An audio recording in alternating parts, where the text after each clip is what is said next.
Kid, well, maybe not. You've probably noticed by now I'm a bit of a piss taker, right? It's the way I live my life. I think everybody should take the piss constantly. Take the piss out of everything. No matter how serious it is, like coronavirus, take the piss. If you're going to die, you're going to die. There's nothing you can do about it, right? But what a good way to go out, taking the piss. You know what I mean? If I was on the plane, it started to crash, I'd have to do it. I know I would do it because I know what I'm like. I'd be going, wee. I do it, right? Because the reason I do it, right, is because A, I would find it funny, right? And B, if we didn't actually crash, there'd be people going, I can't believe it, that Hurst, he was going, wee, right? And then everybody would have a laugh about it. So that's what I'm saying, you've got to take the piss at all times. And my wife wanted me at the birth, I didn't want to be there. I really didn't want to be there. And I said, no, really, I'll take the piss, you know what I'm like? And she said, no, I want you at the birth. And I don't know why you want to see a girl, it's probably punishment, I'm guessing, you know? And put you in that condition in the first place. But I remember we got to the hospital and I had to go back out to get a bag from the car. And when I come back in, all the midwives at the front desk, they went, it's going really well, it's 5 centimetres. And I went, I thought he'd be taller. I said, that's Andy. I said, I'll just put him in my pocket. Say, no. I don't know why we got that car seat. I just raid the action man when I get into clothing, you know. He's even got that thing you pull to make him speak. He didn't like that. And, but yeah, also, I was in there, my wife, she was going, all that stuff that you do, goes like, like that, and the midwife went, oh, you're doing really well. And I went, oh, thanks very much. I think she's doing most of the heavy lifting, but I take that as a credit, yeah. But I just don't care. I don't care. I have to take Mickey out of anything and everything. It's just the way to be. Any other people like me?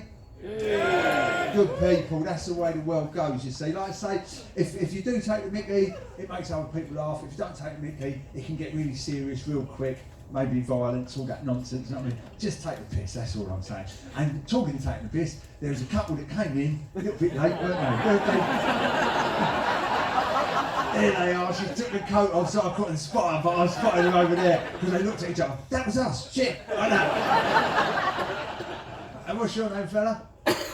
Kev and Claire. How long have you been together, Kev and Claire?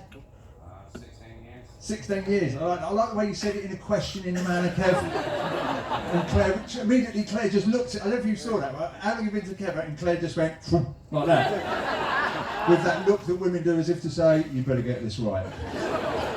16 years. How's it going? Yeah, right, yeah. Oh,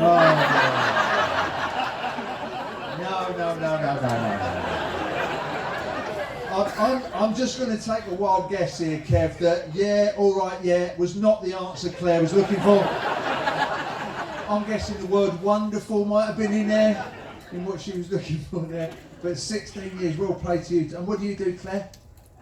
I work in banking. You work in banking? Oh, I did that years ago. One afternoon, innit? Nobody got hurt.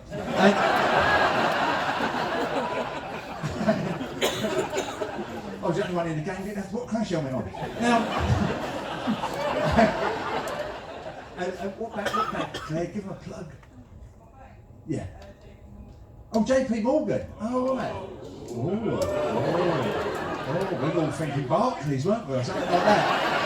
Oh, JP Morgan. You do pens, don't you? You do, don't you? You do pens. I know, I've had one of your pens. You know? What, is the banking not doing so well now? You moved into pens? Is that what it is? And what do you do at JP Morgan? I work in HR. You work in HR, that's human resources. Yeah, what they used to put it years ago, personnel department, weren't it, I suppose, weren't you? So you basically hire and fire people. So you're a bit of an arsehole.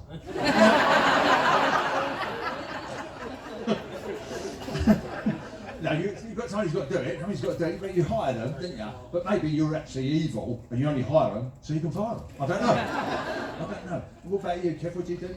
I'm a lorry driver. A lorry driver, proper job. But what you do is you get on everybody's nerves. Yeah, oh look, it's the M11, it's only 2 lanes, yeah. Oh, that lorry in front of me is doing 40 miles an hour. I think I'll overtake him at 41. That's what I do. Yeah. Well, this will take a while, yeah. How you doing, Terry, all right? Yeah, your wife cooks, all right? Yeah, come on, then slowly get away from you. I see you later, Oh, looking in the rearview mirror. Oh, it's getting a bit busy back there, isn't it? Look. These cars are mostly powered by anger now behind me. Oh my God. Why do you do it? I think they should make you all stay on the near side lane and you have to go at the slowest pace of the slowest lorry. Would you agree? Yeah! Alright, let's march on Parliament now. That's what we do. No, they are a nightmare though, aren't they? They are a nightmare. Well, at least not like the French lorry drivers. They're on strike every 5 minutes, aren't they? French lorry drivers, yeah, because Jack, we set fire to tyres. Oh, we're going back to work now. Oh, we're going to do tyres. We did not think that through very well. Sorry, mentioning burning tyres there, South African bloke.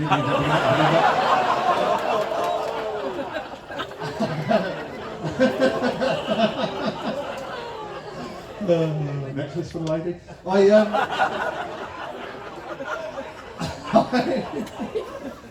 Oh dear. So who's that for? Who's that for? What do you deliver, Kev? What do you deliver? I deliver food. Food? Who for? Well, for the rest, everyone to eat. But It's frozen food and ambient food. frozen food and ambient food. Sorry. Ambient food. Right. So the frozen food's there and the ambient food's over here, just creating the mood.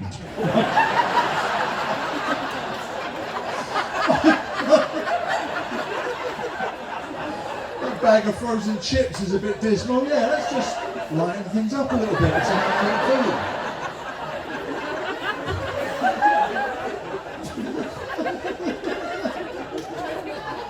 What the hell's ambient food? What is ambient food, Kev? Do you understand what it is? I mean, you're driving along in the back and you're going, oh, they're having a lovely time back there, isn't it? Terrific mood. Don't move too much, you'll start melting the chips. What is it? Basically, you've got your frozen food. Frozen. And your dry goods. Your dry goods. Oh, right.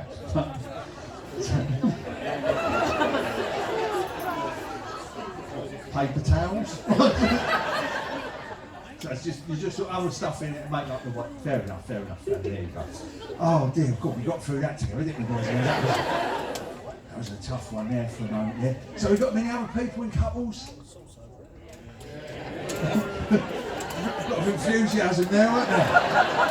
Yeah, Lee, for a moment there I was in a world of my own, but you brought me crashing back down to hell by reminding me that I was in a relationship that I'm not entirely happy with any longer. That's the truth. It's funny actually, because obviously I'm married now, and a bit of a boy back in the day, and sometimes you sort of think, oh, I sort of miss the old days when I was a bit of a lad going out dating, you know, the thrill of the chase, you know, but obviously now I'm married, there's no chasing involved. It's more the thrill of the begging now, really. Pleading. But but one of the things I don't miss about the old days, that was like when I was a bit of a boy, and I could say this one time there's this girl, and really gorgeous girl. Right? I met her at my club actually, and she was only living in Hackney, so I gave her a lift home, right? And which is my cue to, ooh, I'm close to your house now, you know. So I gave her a lift home, and we got outside. She just, you know, when some people have had a drink, she was all right inside the club. As soon as the area, she was like, oh. She just gone like that, and I thought, oh, I've got to be committed now to taking her home, haven't I? So I took her home, got her in a room in this house, she was sharing a room, and oh my God, she opened the door, and it was disgusting. Her room was filthy. I'll tell you how filthy it was, right? Literally, as we walked in, she threw up, right? As the vomit hit the floor, that was the cleanest part of the room. There. That's how horrendous it was. Anyway, I made my excuses and left immediately after sex. And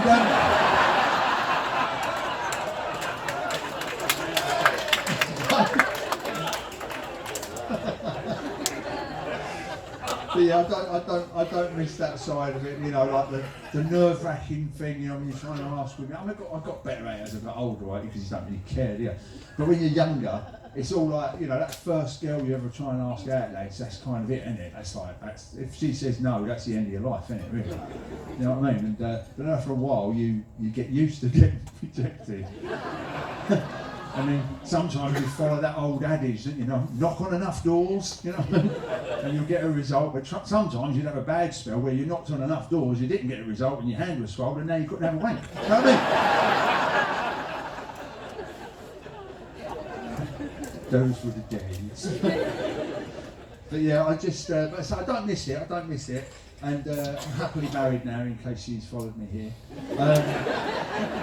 No, I am. I'm very happy actually, and I love the kids. I know I'm messing about, but I love the kids. I really do. It was a bit weird having the second baby. This is actually just true, because Vic, our eldest, right? He's a bit of a unit, right? He's quite a tall lad. He's quite roughy tufty and all that sort of stuff, and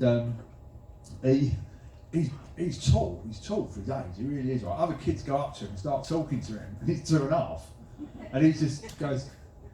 And they're expecting a conversation because they think that he's as old as they are, right? But he's actually just bigger than them. And he just stares at them like that and just doesn't say much at all, right? But every now and again he says a new word. It's always cute. Like the other day he said a new word. The other day he went, help. He did. He went, help. Like that. I think that's what he said. He was on the other side of the road and the bloke was putting him in a van.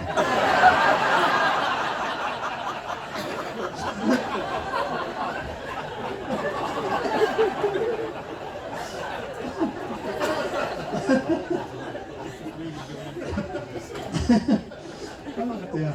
Oh, when he gets older, seriously, he's going to kick the shit out of you. Anyway, ladies and gentlemen, next act coming up on stage. Don't forget the rules. The more you get to them, the more to give back to you. So I want to go wild and crazy for the second time. And please welcome President Obonjo.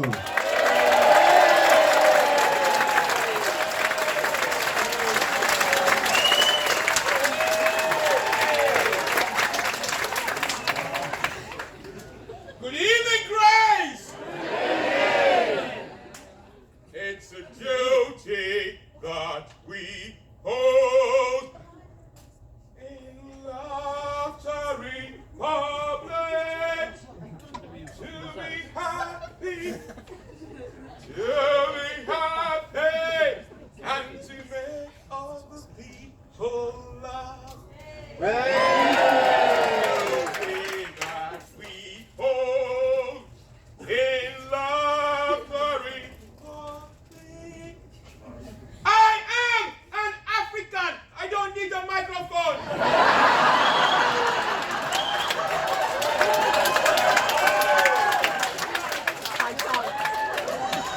There's a reason why the English were able to steal land from primitive people back in the days. It was because of a law called terra nullius. Terra nullius means land that belongs to no one. And I have been using that same law to claim land across the United Kingdom. 10 years ago, when I moved to St. Albans in Hertfordshire, I met a homeless man outside Tesco. He told me he was the leader of St. Albans. I bought him 3 cans of special brew, and he gave me St. Albans. St. Albans is not my property. The United Kingdom is not my property. I intend to unite the 3 Soviet tribes, the Welsh, the Cockneys, and the Cockneys. If you don't get my jokes, blame the British educational system. I used to be one of the funniest dictators in the world, and all of a sudden, since the 20th of January 2017, Donald Trump has been trying to take my throne. I actually believe that Donald Trump is an African dictator. Let me tell you why. During the elections, he said the elections were being rigged. That is what African dictators say during the elections. Number 2, he said he was going to put his opponent in jail. That is what African dictators do. And number 3, he has appointed his family members into the American government. Tell me if that isn't African. Thank you very much. I promise not to talk about being black, even though I've been black for 51 years, I'm now 56.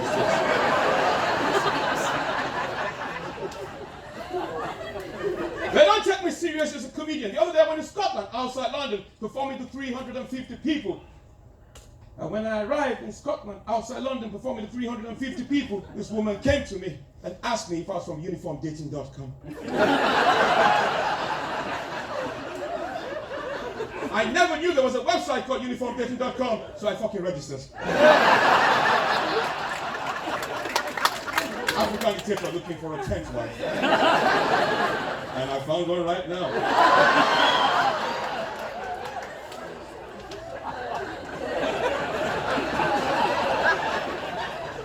You don't get my jokes. Blame the British educational system.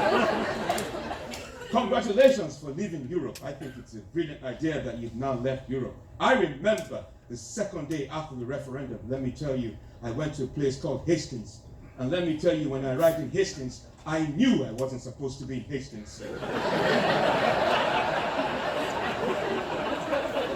I increased the ethnic population by 100%.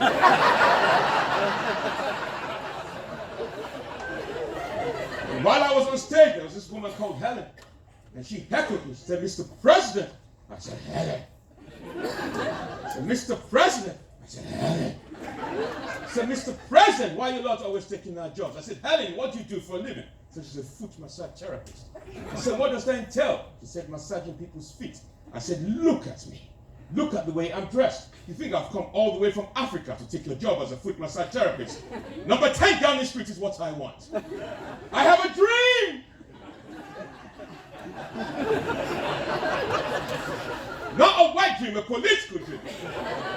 But I got fed up with the Johnson government and I appointed the following people to my cabinet. Deputy President, Trevor McDonald. Secretary of State for Arts and Culture, Chris Eubank. My food minister, Levi Roots. My sports minister, John Terry.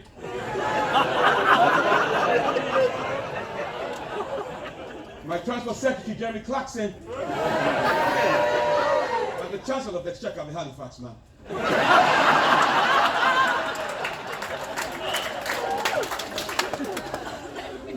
Like I said to you, congratulations that you have left Europe. Let me tell you what's going to happen to Britain in 5 years' time. In 5 years' time, there's going to be a Live Aid concert. That Live Aid concert will be in Grace. African celebrities will be asked to come and perform for you guys. Because middle-class children are suffering from eating hummus and avocados, and that's why we're raising awareness. I want to talk to you about my family life. I'm married to an English wife. I married her for passport rather than for love. I have 3 lovely children. I gave them English names. James Alexandra Obonjo, 18. Margaret Alexandra Obonjo, 12. And Cassandra Alexandra Obonjo, 6. We have sex every 6 years based on the government child benefit policy.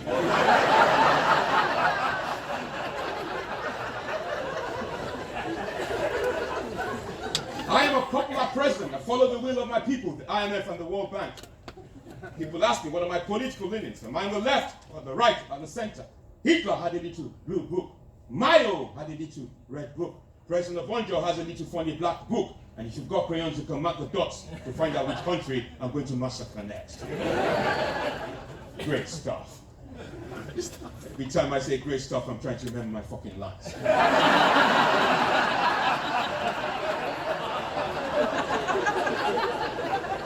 Great stuff.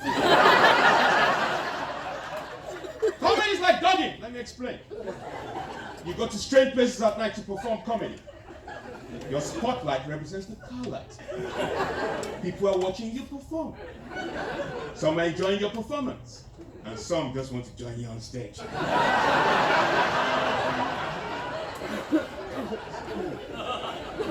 You know when we do very well as comedians, as if we hire cocaine. The other day I went to Liverpool, outside London, performing to 350 people. You hear me talk about 350 people because just like Donald Trump, I inflate the number of audience members I perform to. So right now there are 350 people, if not more, in this room tonight. And when I went to Scotland, outside London, performing to 350 people, this woman came to me. And you know, it was fantastic the way she came to me, talking to me. I was really, really excited. She said I was funnier than Michael McIntyre, funnier than Lenny Henry, funnier than all the comics you see on TV. You should be at Life at the Apollo. I totally forgot myself. Driving on the M6 in this uniform, saying they loved me. Driving on the M6 in this uniform, saying they loved me. Guess who stopped me? The police. Came to us and he said, hello, sir. I said, hello. He said, keep serving this country. I said, I will. I don't think you realize how important I felt. The relationship between the black man and the police is always very complicated. So when my black friends tell me that there's racism in the United Kingdom, I say, wear an army uniform, you get away with it.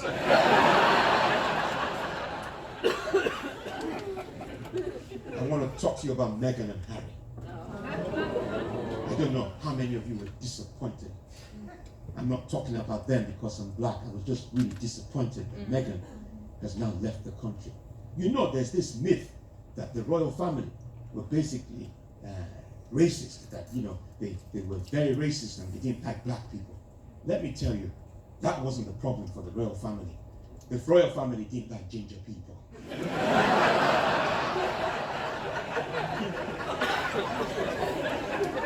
I want to talk to you about my country, Laugh Republic. It's very close to Wakanda. If you do not know where Wakanda is, I'm sorry, you're racist. Laugh Republic consists of 3 tribes. The Okorojutu tribe, which means goodness, the Kamuchu tribe, which means gracious, and the Kapuchu tribe, which means great balls of fire. And I come from the great balls of fire tribe. We have several states: Islamabad, Bantan Town, Chokro Town, Gigule Town, Baghdad, and great stuff. You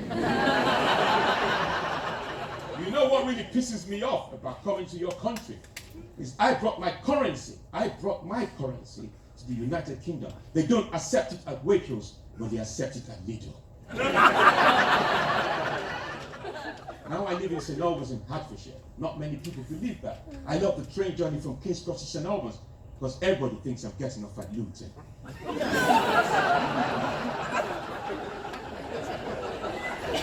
On a Friday night, English people are always drunk. They can never ever control their alcohol. And this sort of dictator who enjoys pranking English people. And it's going to happen tonight after this gig.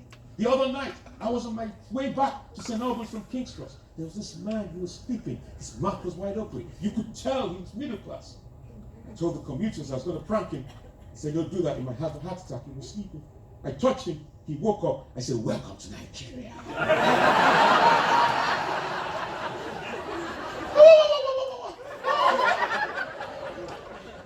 I want to talk to you about my sex life. Because I don't know how many world leaders talk to you about the sex life. I don't know how many of you are married here. Please raise your hands if you're married. You see, when I proposed to my wife 20 years ago, I was joking. I didn't really mean it. 20 years down the line, the joke has run out. We've got 3 lovely children. Joke 1, joke 2, joke 3. But when I met my wife and she agreed to marry me, we made love everywhere. In the living room, in the bathroom, in the kitchen area. We made love everywhere. We even made love in the dogging area. Everywhere. I mean, everywhere. But over the last 6 months, my wife and I have stopped having regular sex. This is a very sympathetic crowd. It's obvious that some people are still having regular sex, not all of you. And I don't know how many men still have regular sex after 20 years of marriage. But my wife caught me in the living room, self-helping.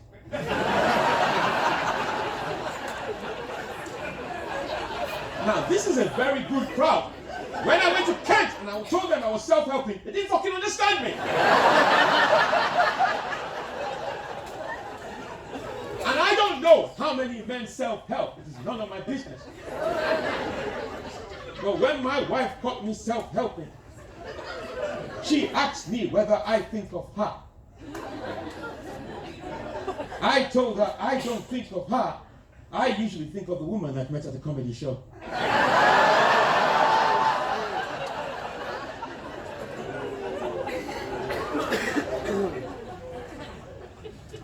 Remember, I told you, I'm not really interested.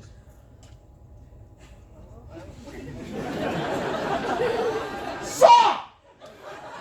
Do you self-help?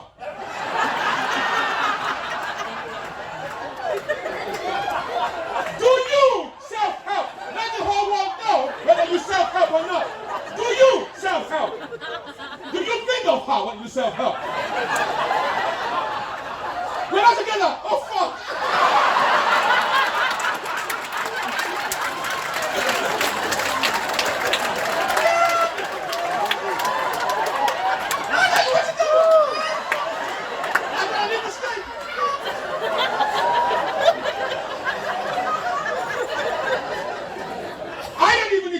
Whether you self-help, you self-help on a regular basis. Now the joke has worked tonight. Last night, I want to tell you what happened. There was a man and a woman sitting in front. I asked the man whether he self-helped. He said, ask the wife. I asked the wife. He said, that's my son.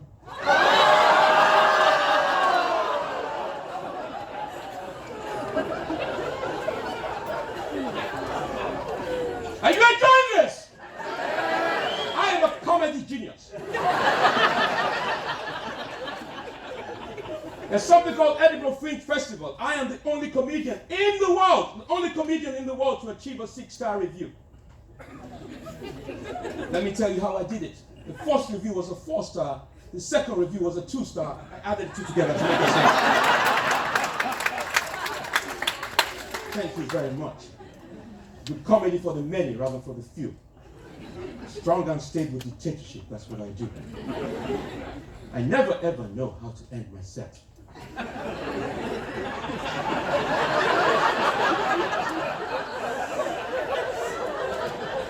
No, I'm not ending with fucking self-help. You.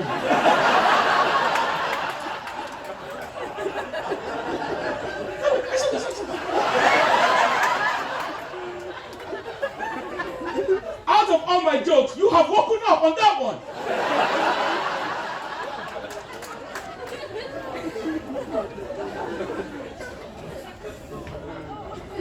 This is nice. Great stuff. You know, let me tell you one thing. A lot of people have been saying to me that I am very good as a comedian and I should be on TV. Can you imagine if I appear on TV in the United Kingdom? They will think there's been a military coup. When I said that last night, someone shouted, "Cry Watch UK!"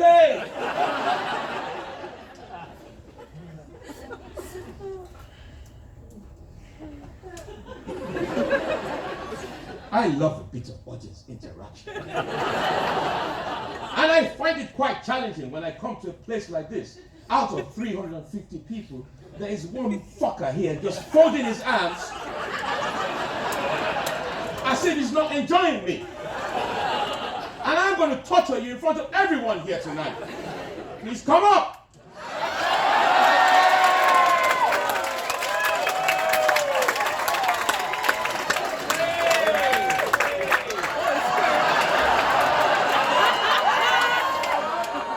He's fucking tall, isn't it? Well, he's behaving as if he has a big cock.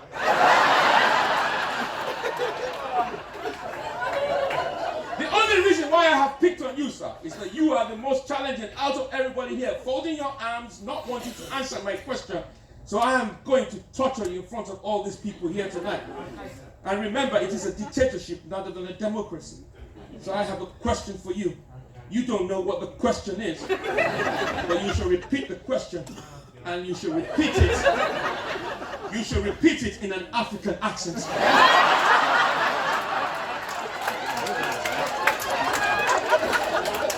And let me tell you, I allow you to repeat it in an African accent here, but if you go outside this theater and in South Africa, they will fucking lynch you.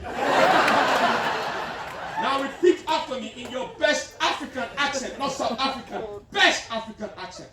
Repeat after me. Mr. President. Mr. President. Is it true or false, Mr. President? Is it true or false, Mr. President?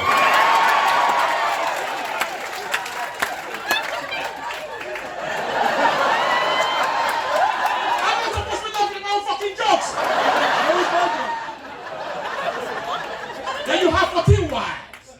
That you have 14 wives? And that you pleasure at least 2 of them per night. And you pleasure at least 2 of them per night?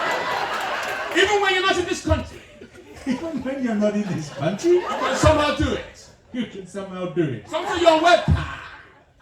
I missed that. Something about that. Some say you're on webcam. Some say you're webcam. Some say you're on Pornhub. Say you're on Pornhub. What is the answer? Oh, God, no. Answer the question! Give him a round of applause.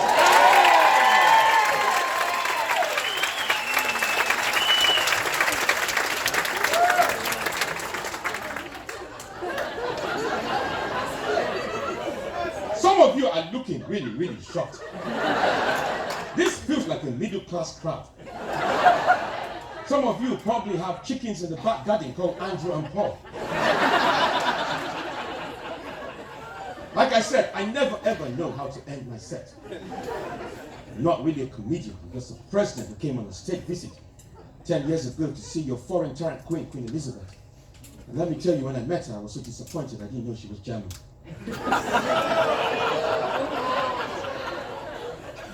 So I wanted to meet real English people like you, so someone said I should go to the Comedy Store in London. It happened to be a night when they asked comedians to come on stage, audience members to come on stage, because I wasn't a comedian at the time. And I was dressed in my uniform on the state visit. I came on stage, I did 5 minutes, no jokes, no material. 350 people gave me a standing ovation. Before I knew what I was doing, I was gigging all over the country. Come to Grays, come to Crowthrow, come to Luton, come all over the place. Before I knew it, I was all over the place. I totally forgot that I was on a state visit. My people in Africa found out I was no longer on a state visit. Coup d'etat, and I have remained here ever since. Say you should always leave your set on a high. I love to leave my set on a low. Quietly.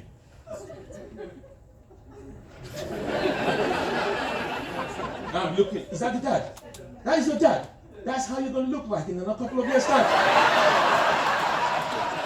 I feel sorry for you, sir.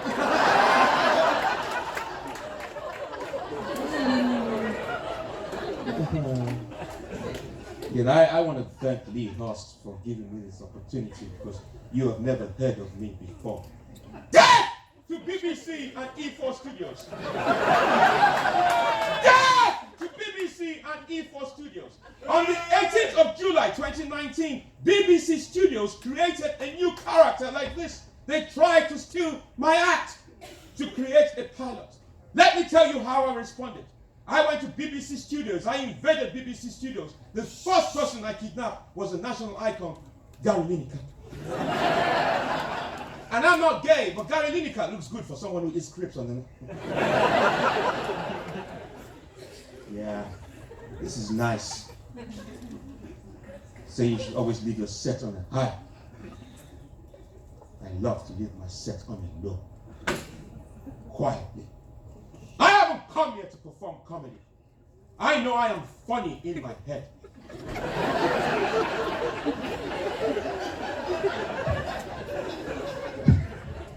Ask me how many wives I've got. Ask me how many wives. How many wives you got? I have 6. Because on Sunday I have to rest. But I haven't come here to do comedy. I have come here the best way to start a revolution. Yeah. To find yourself another wife.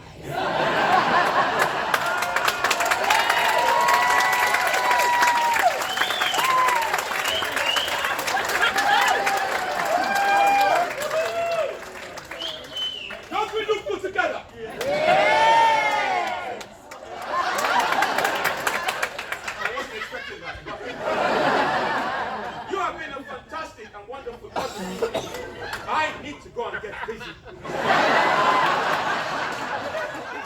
Self-helping.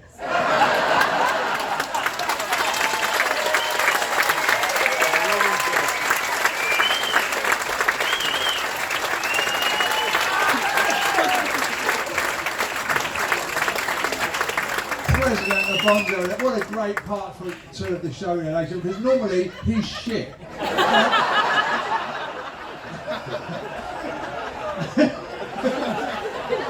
I'm probably going to get shot now by a firing squad. That's the price we pay for taking a piss. Interval time, glasses, bottles back to the bar before we go for the break. Give it up once again for President Obonjo!